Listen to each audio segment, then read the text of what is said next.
Bonjour à tous, ravi de vous retrouver. Nous allons passer une demi-heure ensemble et voici ce que nous allons aborder tout au long de l'émission. Je recevrai Arnaud Delaunay, le président de l'association Agitateurs de rêve. Leur objectif, rendre la culture accessible à tous et partout. Nous nous promènerons ensuite entre Annecy et Genève grâce à l'association Nature et Terroir. Et enfin, nous passerons un petit moment gourmand avec Julien de Yataramen à Annecy. Mais avant, les titres du JT avec toi, Seb. Salut Olivia. Salut. Et on commence avec l'accès ouest de Saint-Julien, bientôt ouvert. Oui, peut-être la fin des embouteillages du côté de Saint-Julien en Genevois. Beaucoup en rêvent, ça reste une utopie pour beaucoup. Mais le maire Antoine Vieillard, lui, il y croit. Il a donc entrepris de très conséquents travaux. Le nouvel accès ouest, tu viens de le dire, ouvrira donc ce vendredi. Et c'est Kimberly Trivio qui est allé prendre le pouls sur place. Et puis on se rend à une exposition à la Villa du Parc. Oui, direction Annemasse pour cette exposition, pas comme les autres. Une exposition qui s'intitule « Idéalement située ». Un nom assez énigmatique. Et elle est le fruit d'un travail d'un groupe d'étudiants de l'école supérieure d'art Annecy-Alpes. Et c'est un reportage à voir de Jean-Paul Crespi. Sébastien, je te dis à tout de suite pour la revue de presse. Merci. Et il est temps pour moi de recevoir mon premier invité.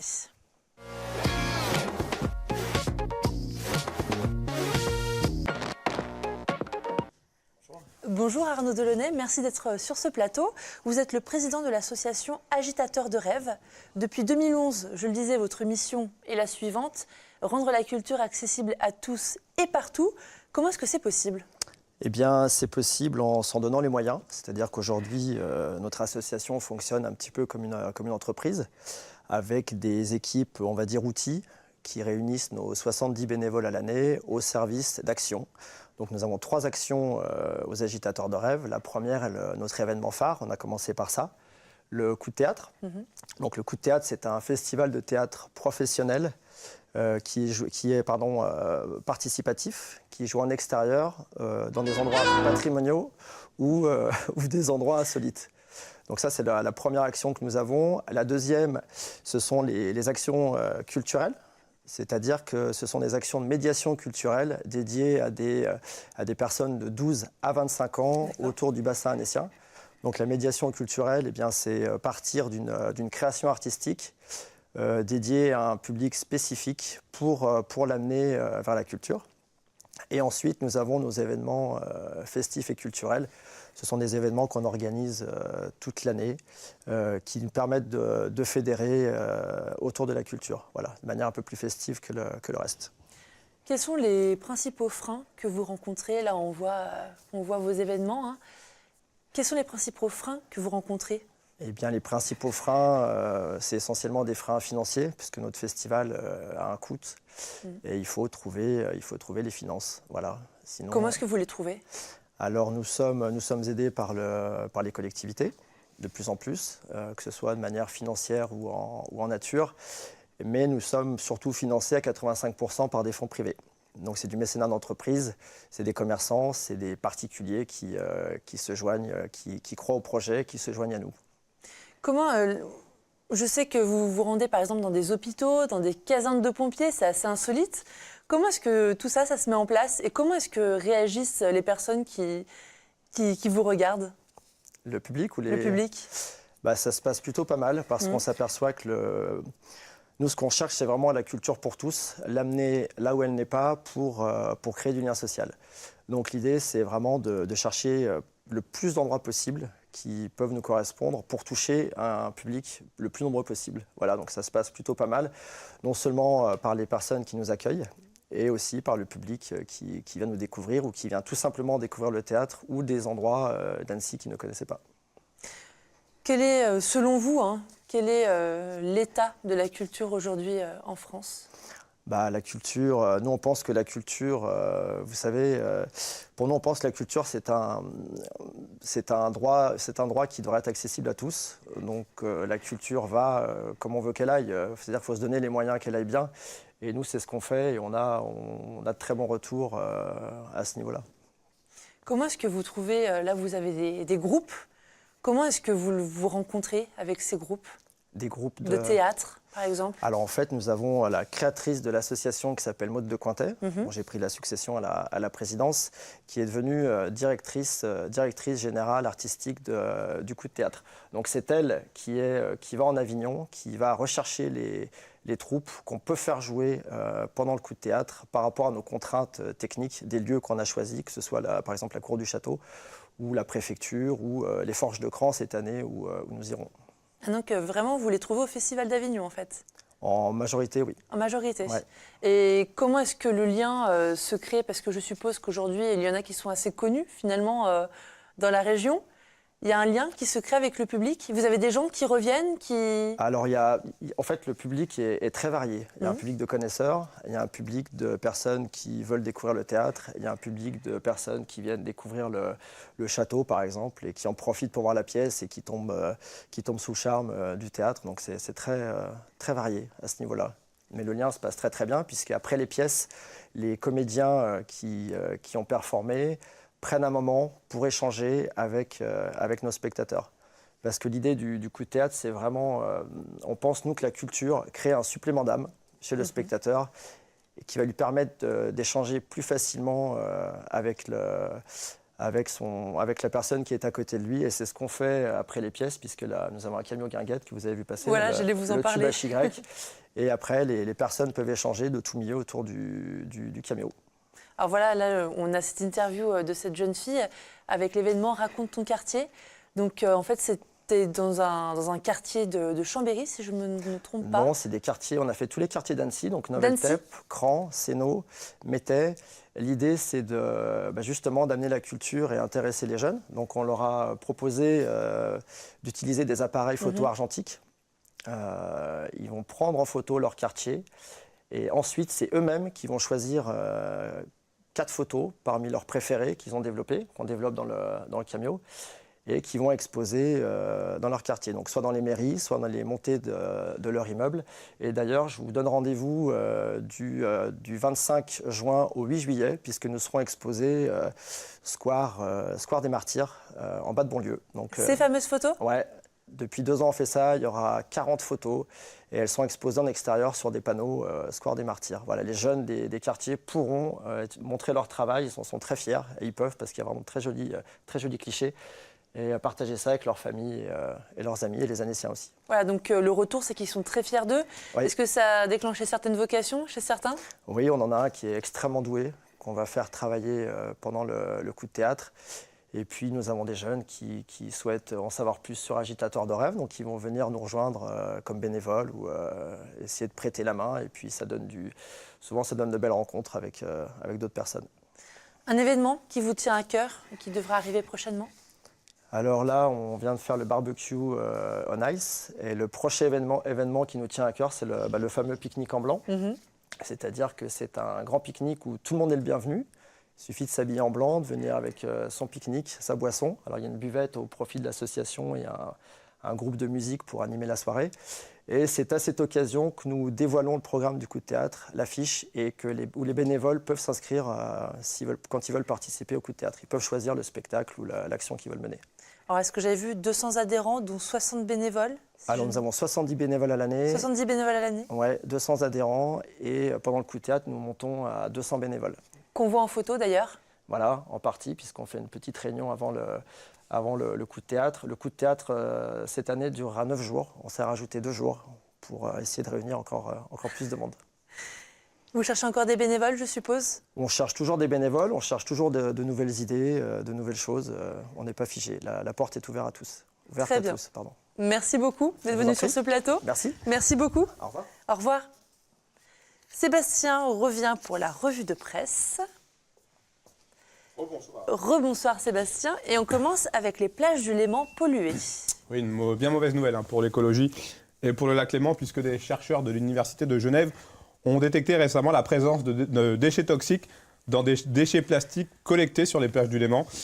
Parmi les éléments retrouvés, on peut recenser du mercure, du plomb ou encore du cadmium, donc des matières très nocives.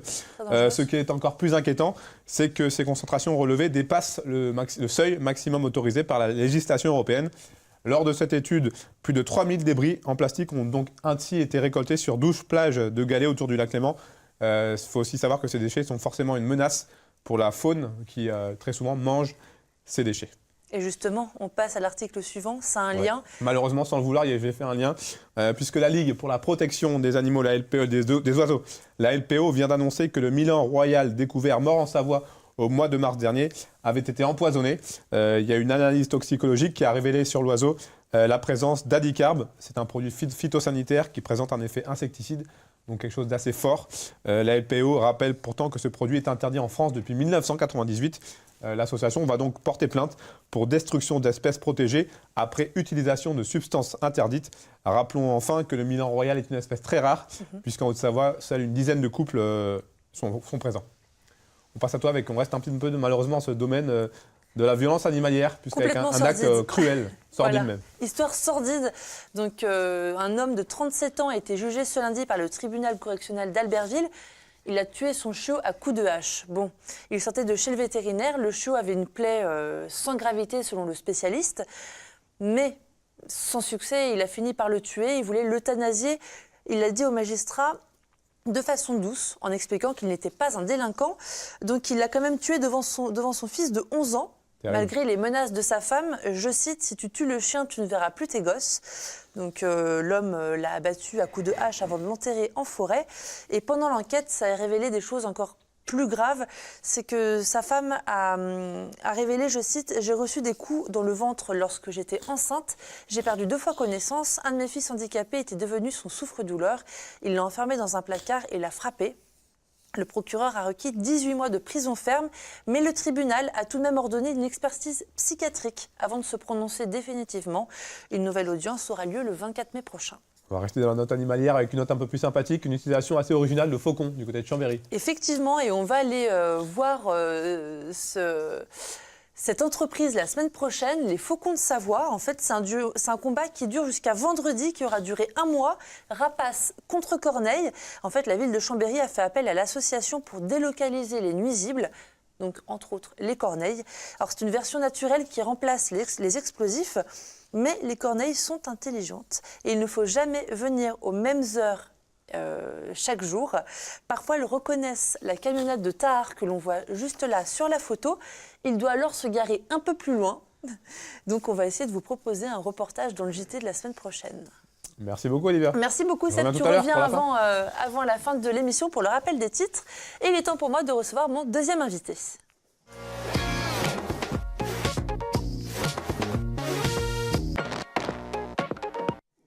Bonsoir Pierre Banne, merci d'être sur ce plateau avec moi. On va se balader pendant un petit instant entre Annecy et Genève avec votre association, donc Nature et Terroir. Donc vous proposez des balades, des activités en tout genre. Par exemple, dans le parc des jardins de Haute-Savoie, avec des animations comme la cueillette ou la fabrication de tisanes. Comment est-ce que vous avez trouvé une telle activité ? Alors, tout au long de l'année, on recherche des activités pour l'été à venir. On a une personne qui est spécialisée, qui s'appelle Valérie Désert, qui s'occupe donc de rechercher des animations pour l'été, qui a beaucoup de contacts. C'est l'épouse d'ailleurs d'Aidé le jardinier, donc ça ne s'invente pas. Et donc, elle trouve des intervenants, elle trouve des thèmes. Et à partir de là, donc on peut faire des animations tout l'été. Parce que votre association travaille pour le compte de la communauté de communes. C'est ça, c'est une association intercommunale qui regroupe les 7 communes de la communauté Fieraeus. Donc cette association a pour vocation de s'occuper du parc des jardins de Haute-Savoie, qui se compose d'une 50aine de communes, qui a chacune son lopin de terre qu'elle peut travailler, c'est 6 mètres sur 6, et donc avec des thèmes différents. Ainsi, cette année, nous accueillons la commune de Poisy.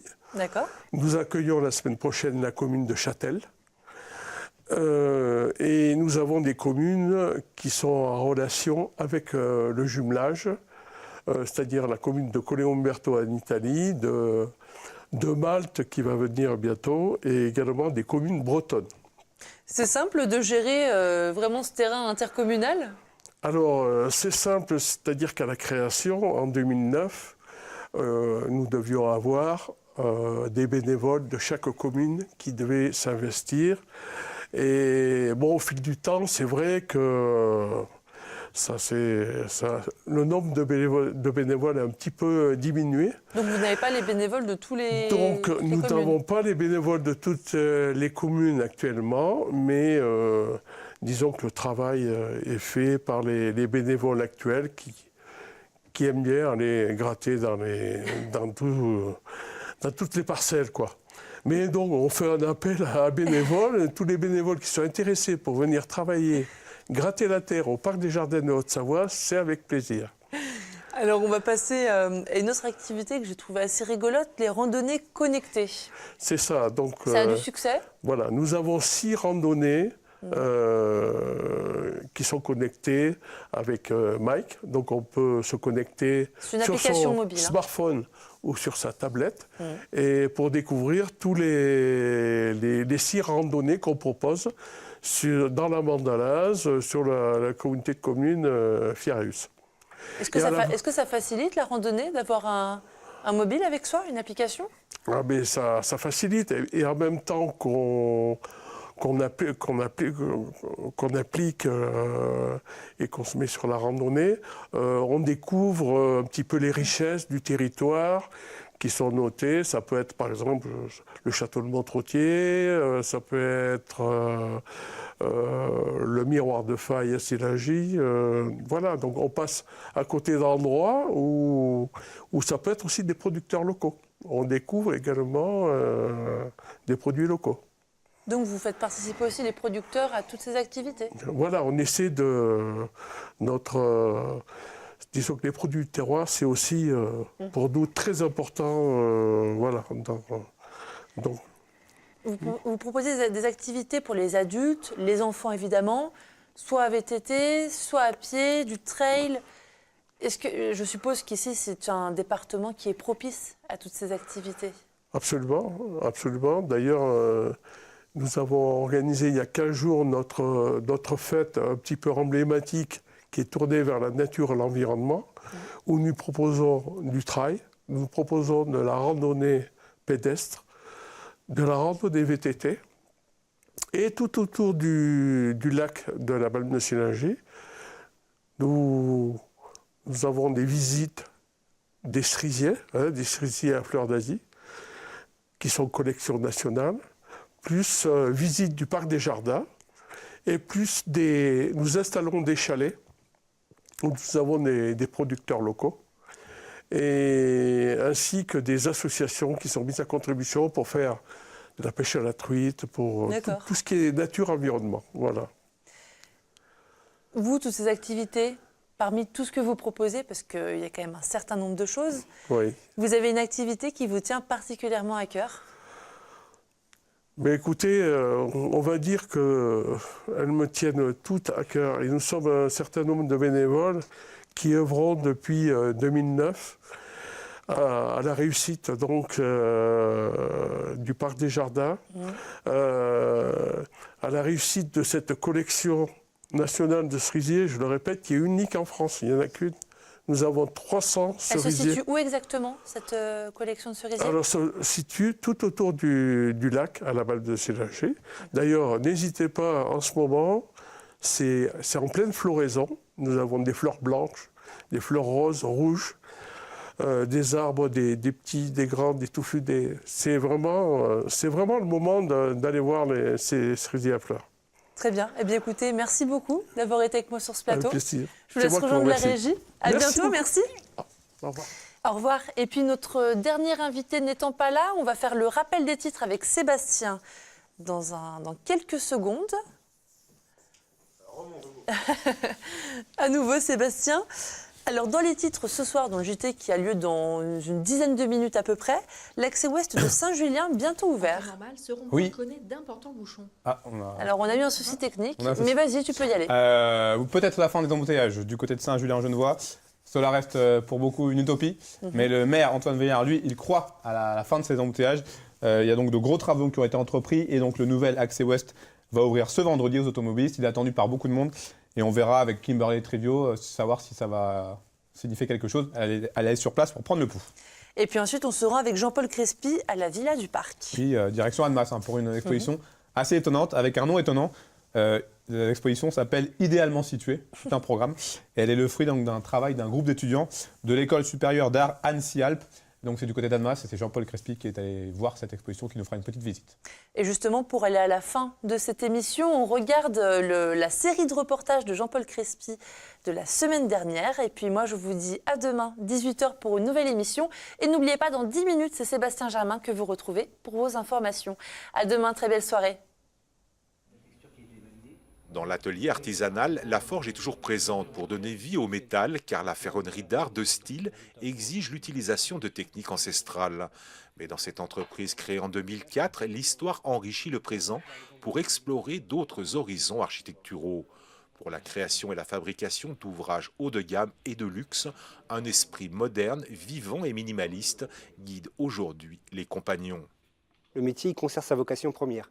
La seule différence, c'est qu'aujourd'hui, on intègre la technologie, ça nous permet d'obtenir d'autres produits. On est capable aujourd'hui, avec des systèmes de cumulation électrolytique, d'obtenir des surfaces étranges, surprenantes. On est capable de polir des inox dans des bains électrolytiques. On est capable de scanner des pièces en 3D. On est capable de faire tellement de choses que ça pousse les limites de notre métier et nous amenant à pouvoir réaliser des ouvrages encore plus surprenants. Mais on est dans un monde où le veut passer à sa place, mais le présent également.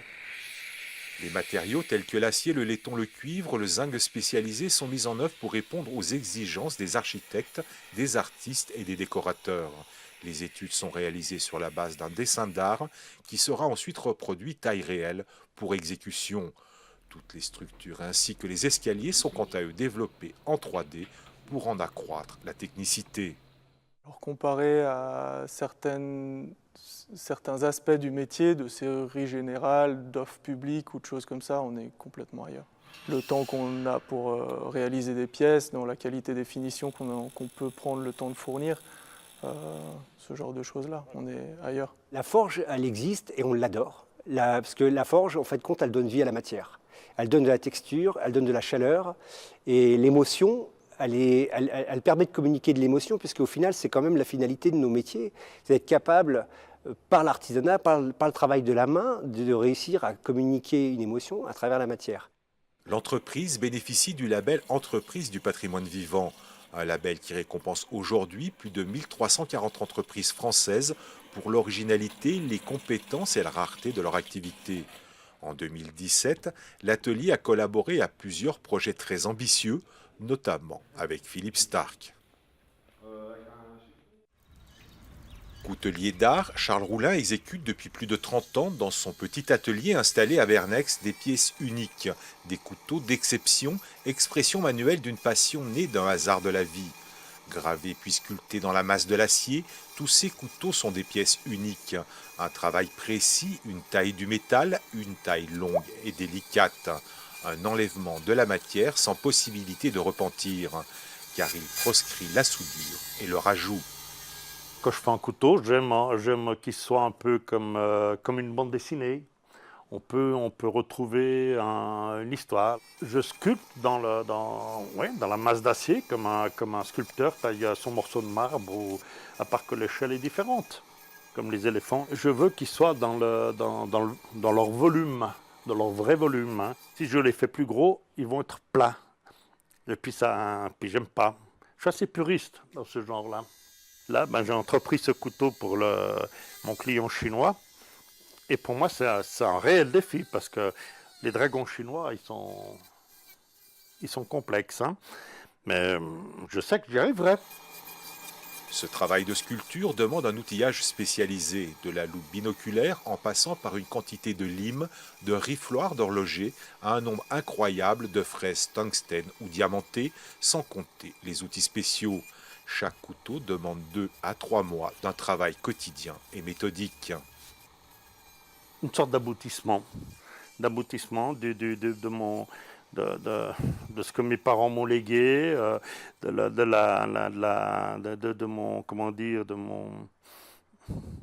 ouais, de cette facilité à créer ces petites bestioles et tout, et d'arriver à les faire à ce stade, et que les gens les apprécient encore plus que moi, oui.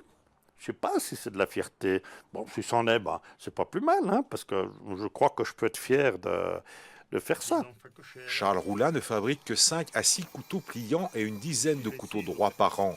Malgré de longues heures passées à travailler sur une pièce, il aime toucher la matière, l'apprivoiser et en découvrir tous ses secrets. Son art de la coutellerie est guidé par sa passion pour le plus grand plaisir des collectionneurs du monde entier. Des ouvrages médiévaux attestent de l'utilisation de la fonte à l'os de sèche dès le XIIIe siècle. Aujourd'hui, cette technique de fabrication de bijoux est délaissée. Pourtant, cette pratique permet à quelques créateurs de proposer des designs d'objets surprenants, empreintes directes de la structure de l'os de sèche. C'est le fait de donner une deuxième vie à cet os pour en faire un bijou.